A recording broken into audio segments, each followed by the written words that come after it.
अच्छा, आज से हम लोग एक नया सेशन शुरू कर रहे हैं। इस सेशन में पूरा का पूरा जो हमारा जो लर्निंग जो उसमें रहेगी वो क्या कि अब आप लोग अपनी डेट ऑफ बर्थ को खुद ही पढ़ो और उसको खुद ही समझ सकते हो, और उसमें जितना भी हमारा जो वर्क रहेगा वो सारा का सारा हमारा नंबर से जुड़ा हुआ रहेगा।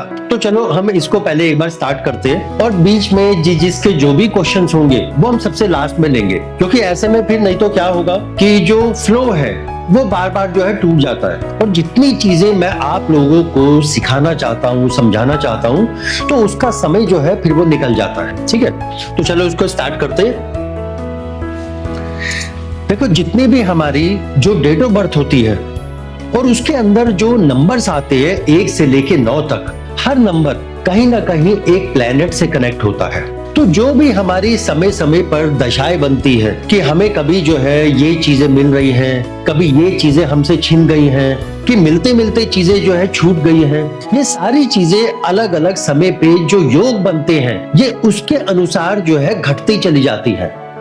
और ये जितनी भी चीजें जो घटती हैं या मिलती हैं ये सारी की सारी हमारी डेट ऑफ बर्थ के जरिए ही मिलती हैं। लेकिन ये जो डेट ऑफ बर्थ के जरिए जो मिलती हैं, जो डेट ऑफ बर्थ के जरिए जो योग बनते हैं, ये जितने भी योग बनते हैं ये बनते हैं हमारे कर्मों से, या इसको हम यूं भी कह सकते हैं कि जो प्लेनेट जो ऊपर बैठे रहते हैं, जो सारी की सारी चीजें डिसाइड करते हैं, वो हमारी डेट ऑफ बर्थ में आने वाले नंबर और उससे जुड़ी दशाओं के अनुसार हमारे कर्मों को भी लगातार जो है बदलते चले जाते हैं और उसको दिशा देते चले जाते हैं। अच्छा, अगर डेट ऑफ बर्थ को समझना है तो इसमें एक खास पहलू आता है कि डेट ऑफ बर्थ को समझने के लिए आप लोगों को लोशु ग्रिड के बारे में पहले समझना पड़ेगा कि वो क्या होता है, और हम अपनी डेट ऑफ बर्थ के अंदर आने वाले जो नंबर्स हैं उन नंबर्स को लोशु ग्रिड के अंदर भरकर उसको किस प्रकार से समझ सकते हैं कि उसमें जो नंबर प्रेजेंट है उनका क्या असर पड़ेगा हमारे ग्रोथ के ऊपर, हमारी लाइफ के ऊपर, जो नंबर मिसिंग है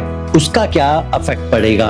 कई बार ऐसा भी देखा होगा कि बहुत सारे नंबर रिपीट होते हैं, बहुत सारे नंबर मिस हो जाते हैं। किसी की डेट ऑफ बर्थ में कोई नंबर 2 बार आता है, 3 बार आता है, किसी की डेट ऑफ बर्थ में आता ही नहीं है। तो हर एक नंबर का अपना एक मीनिंग है। तो अगर हम इन नंबर्स को समझ गए, इन मीनिंग्स को समझ गए, तो कई सारी चीजों में हमें सॉल्यूशन मिल जाता है।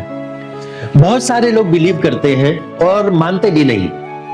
वो क्या मान के चलते हैं, ऐसी कोई साइंस होती ही नहीं। लेकिन जब वो हमारे इस बैच में आके बैठते हैं और जब उनको उनकी डेट ऑफ बर्थ के अनुसार चीजें जब समझाई जाती है, बताई जाती है, तब उन लोगों को यकीन आता है कि नहीं, ये कोई तो साइंस है कि जो हमारी लाइफ के ऊपर काम करती है। वरना ऐसा कैसे हो सकता है कि जिस पर्सन को आप जानते भी नहीं, बस उसकी डेट ऑफ बर्थ को आप स्टडी करने के बाद उसके बारे में आप मैक्सिमम चीजें बता देते हैं, और जिसको वो भी नकारता नहीं है।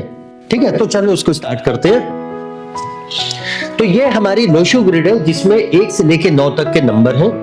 पहले मैं इसको थोड़ा सा आपको बड़ा करके दिखा देता हूं ताकि विजिबिलिटी आपके सामने बिल्कुल क्लियर रहे। ठीक, ये 1 से लेके 9 तक का कॉम्बिनेशन होता है, और हर एक नंबर के साथ एक दिशा जो है वो कनेक्ट होती है, और हर दिशा के साथ एक हमारे घर की जो है एनर्जी जो है वो कनेक्ट हो जाती है। तो यहां पर ये 3 हॉरिजॉन्टल कॉम्बिनेशन है और 3 ही वर्टिकल कॉम्बिनेशन होते हैं, और हर एक नंबर के साथ एक दिशा। जैसे कि 1 नंबर के साथ हमारी नॉर्थ की डायरेक्शन कनेक्ट है, 9 नंबर के साथ साउथ की, 7 नंबर के साथ वेस्ट की, और 3 नंबर के साथ ईस्ट की दिशा कनेक्ट है। ठीक उसी तरह से अगर मैं यहां पर देखूंगा इस 2 नंबर के लिए, तो देखिए अभी यहां पर कोई भी डायरेक्शन नहीं है, लेकिन अगर ये 2 नंबर साउथ और वेस्ट के बीच में आ रहा है तो इसका मतलब है यहां पे जो डायरेक्शन बनेगी हमारी वो साउथ वेस्ट की बनेगी। ये आगे जो है डिटेल्स में कवर होगा। उसी तरह से यहां पर 7 नंबर के लिए वेस्ट है और 1 नंबर के लिए नॉर्थ है, तो 7 और 1 के बीच में नंबर आ रहा है 6। तो इसका मतलब है कि यहां पर जो डायरेक्शन जो बनेगी वो बनेगी हमारी नॉर्थ वेस्ट। ऐसे ही अगर हम इस साइड आ जाते हैं तो यहां पर साउथ है, यहां पर ईस्ट है, तो बीच में क्या बनेगा, साउथ ईस्ट। अब हम आते हैं लास्ट डायरेक्शन कि ये नॉर्थ है और ये ईस्ट है, तो यहां पर बीच में क्या बनेगा? North east.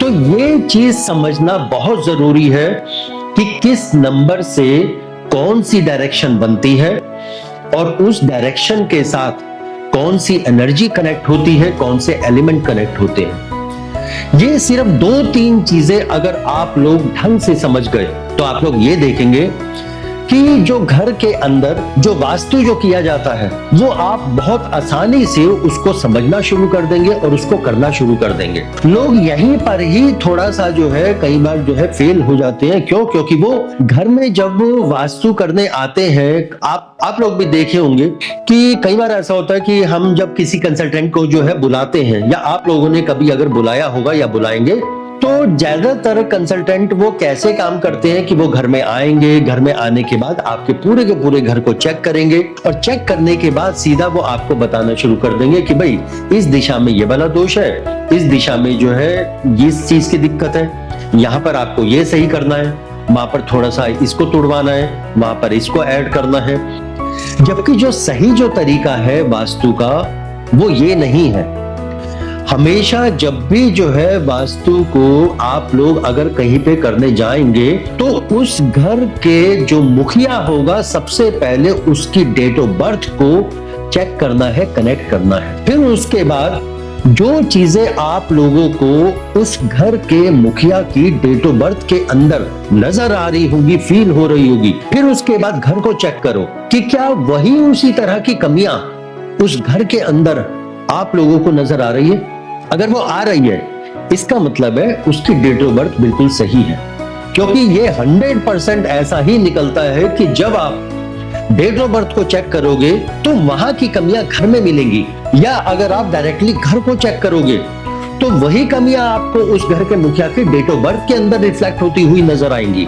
तो यहां पर आप लोगों का मेन काम वो यही है कि जो एनर्जी उसकी डेट ऑफ बर्थ के अंदर मिसिंग हो रही है और वही एनर्जी अगर उसके घर के अंदर मिसिंग हो रही है, तो दोनों तरह की एनर्जी को आपने अपनी रेमेडीज के जरिए उसको एनहेंस करना है, उसको मैच करना है, और तभी वो एनर्जी सही तरीके से काम करेगी। वरना क्या होगा कि आप घर की एनर्जी को बैलेंस कर दोगे, लेकिन वो पर्सन जब घर से बाहर जाएगा तो वहां उसके ऊपर नेगेटिव इफेक्ट आने स्टार्ट हो जाएंगे। और या अगर आप उसकी डेट ऑफ बर्थ को देखकर उसकी एनर्जी को बैलेंस करते हो लेकिन घर की एनर्जी को बैलेंस नहीं करते, तो वो पर्सन जितना घर के बाहर रहेगा उतना तो अच्छा रहेगा, लेकिन जैसे ही वो घर के अंदर दाखिल होगा वो फिर दोबारा से नेगेटिव एनर्जी के इफेक्ट में आने पर फिर वो नेगेटिवली बिहेव करना शुरू कर देगा। बहुत सारे लोगों को आपने ऐसा देखा भी होगा कि जब वो लोग घर से बाहर रहते हैं तो बिल्कुल नॉर्मल रहते हैं, अच्छे रहते हैं, खुश रहते हैं, हंसते रहते हैं,